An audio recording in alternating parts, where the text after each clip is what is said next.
বাহ, গাজরের বেশ সুন্দর একটা স্মেল আসছে। নমস্কার, ডিভাইন ক্রিয়েশনের আরো একটি নতুন রিলে আপনাদের সবাইকে স্বাগত জানাই। চলুন আজ দেখে নেওয়া যাক স্বাস্থ্যকর এবং চিনি ছাড়া গাজরের হালুয়া রেসিপি। বন্ধুরা দেখো, গাজরের হালুয়া বানাবো। গাজরকে গ্রেট করছি। আমার মেয়ে গাজরের হালুয়া খুব ভালো খায়, বিশাল পছন্দ করে, কিন্তু আজকে হবে চিনি ছাড়া। আজকে আমার মেয়ে চিনি ছাড়া করতে বলছে, চিনি ছাড়া খাবে। মিষ্টি খাওয়া বন্ধ করেছি, ওই জন্য আজকে গাজরের হালুয়া হবে চিনি ছাড়া। চিনি ছাড়া।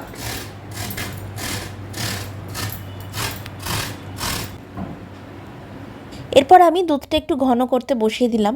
এক্ষেত্রে সবসময় ফুল ফ্যাট মিল্ক ইউজ করার চেষ্টা করবেন। চিনি দেওয়া হবে না বলে হ্যাঁ, ওই জন্য একটু নারকেল কুড়েছি আর কি। আচ্ছা, আমি বলছি আর একটু হচ্ছে আমন্ড নিচ্ছি, হ্যাঁ, আর হচ্ছে কাজু কিশমিশ নিচ্ছি।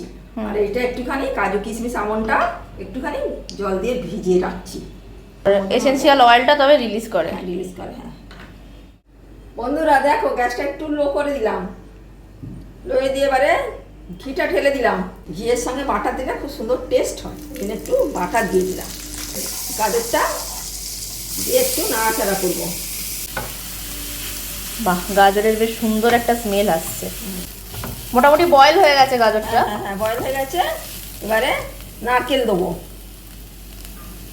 আমি যেহেতু চিনি ছাড়া খাবো বলে, আমার মেয়ে চিনি খাবে না বলেছে বলে ওই জন্য একটুখানি নারকেল দিলাম।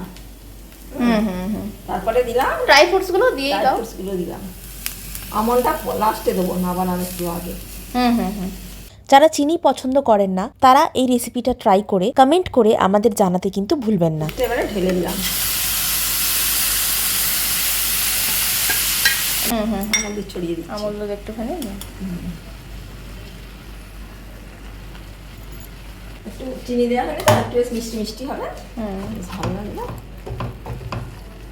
হ্যাঁ, আমার মা হচ্ছে দুধের কোনো আইটেম খায় না, তাই মা খাবে না, দুধ ঘি কিছুই খায় না।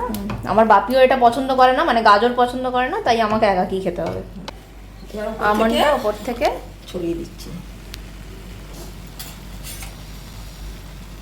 আমার একটু গোটা গোটাই পছন্দ, এই টেক্সচারটাই আমার খুব ভালো লাগে। গাজরের হালুয়া একেবারে রেডি। রেসিপিটা কেমন লাগলো ট্রাই করে আপনারা জানাবেন।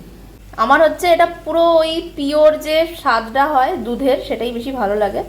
ওই জন্য কিছু এলাচ দারচিনি কিছুই দেওয়া হয়নি, একদম পুরো পিওর দুধ ঘি আর গাজর দিয়ে বানানো।